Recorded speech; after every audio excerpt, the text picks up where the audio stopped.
어린이들도 재미있게 듣는 제일 쉬운 삼국지. 8. 원소 대 공손찬. 오늘은 동탁이 낙양을 불태우고 장안으로 천도를 한 뒤 벌어진 일들을 이야기해 줄게요. 첫 번째 이야기. 동탁을 뒤쫓은 조조. 조조군은 동탁을 쫓아 장안성 근처 영양성까지 함락했어요. 하지만 동탁의 책 쌓인 이후의 계책, 매복해 있던 여포의 공격으로 인해 동탁을 눈앞에서 놓치고 맙니다. 조조가 데리고 갔던 10,000명의 병사는 이제 500명도 채 되지 않았어요. 반동탁 연합군의 장수들은 조조에게 미안한 마음이었어요. 우리가 의병을 모은 것은 황실과 나라를 어지럽히는 동탁을 없애기 위해서였소. 도망가는 동탁을 쫓아만 갔다면 대업을 이룰 수 있었을 텐데 추격을 망설인 여러분들에게 천하의 모든 사람들이 실망할 것이오. 반동탁 연합군에는 겉으로는 황실과 나라를 위한다고 하면서 속으로는 각자 다른 꿍꿍이를 가지고 있는 장수들이 많았어요. 결국 반동탁 연합군은 동탁을 해치우지 못하고 뿔뿔이 흩어지고 맙니다. 반면 조조는 끝까지 동탁을 쫓아 싸웠다는 이유로 많은 사람들의 칭송을 받았습니다. 이에 많은 인재들이 조조의 부하가 되기를 원했습니다. 두 번째, 옥새를 건 싸움. 송견은 옥새를 가지고 반동탁 연합군을 나와 장사로 돌아가고 있었어요. 하지만 송견이 옥새를 숨기고 있다는 것을 눈치채고 있던 원소는 송견이 가는 길 길목을 다스리고 있던 유표에게 이 사실을 알리고 송견을 잡을 것을 명했어요.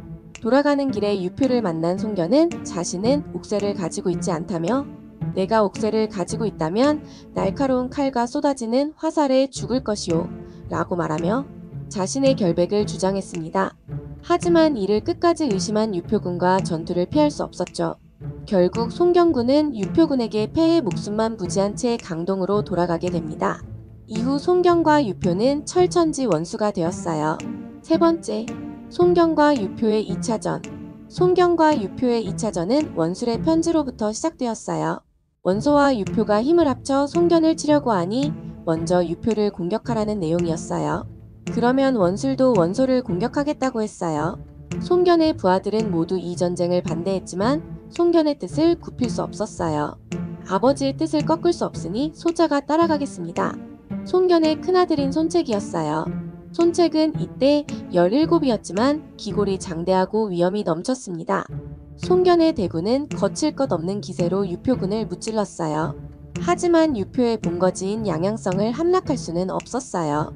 양양성 주변의 지형이 험준하여 아무리 공격해도 끄떡없었거든요. 전쟁이 길어져 겨울이 되고 병사들도 지쳐갔어요. 양양성에서 적은 수의 병사들이 나와서 주변의 산으로 향하는 것을 본 송견은 말을 타고 병사들을 쫓았어요. 하지만 이는 송견을 유인하기 위한 계책이었어요. 산으로 향했던 송견 주위를 숨어있던 유표군이 둘러쌌고 결국 이곳에서 용맹했던 군주 송견이 죽게 됩니다. 첫 전쟁에서 아버지의 죽음을 목격한 송견은 가슴이 찢어질 것처럼 슬펐어요. 그리고 다짐했어요.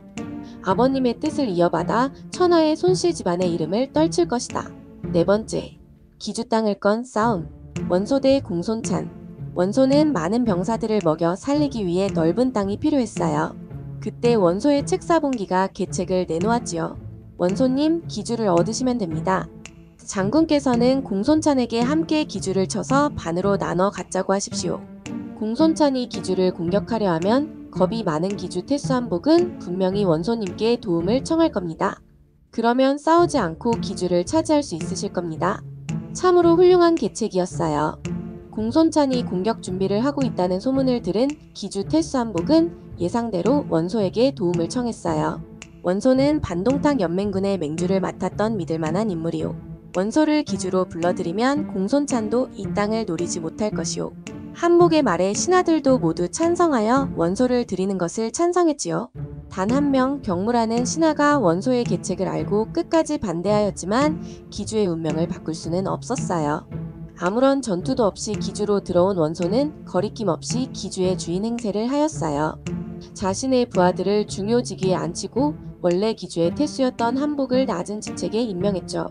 한복은 원소가 기주의 모든 것을 차지하고 나서야 자신이 속은 것을 깨달았어요. 결국 한복은 기주를 떠나 장막에게 몸을 맡겼어요.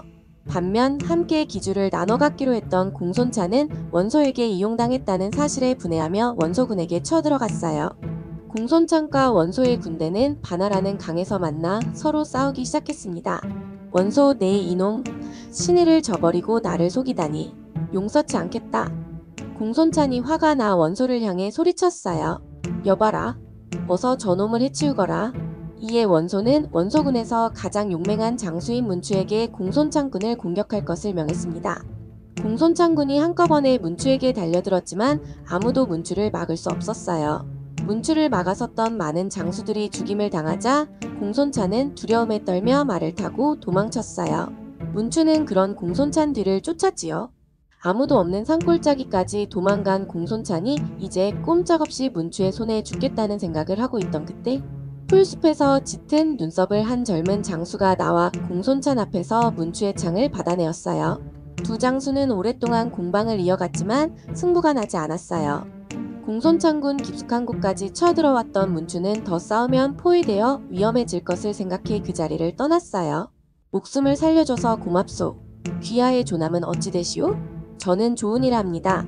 원래 원소의 부하였으나 그의 인성에 실망해 고향으로 돌아가는 중이었습니다. 공손찬은 조은이 아주 뛰어난 장수임을 알아보고 자신의 부하가 될 것을 요청했어요.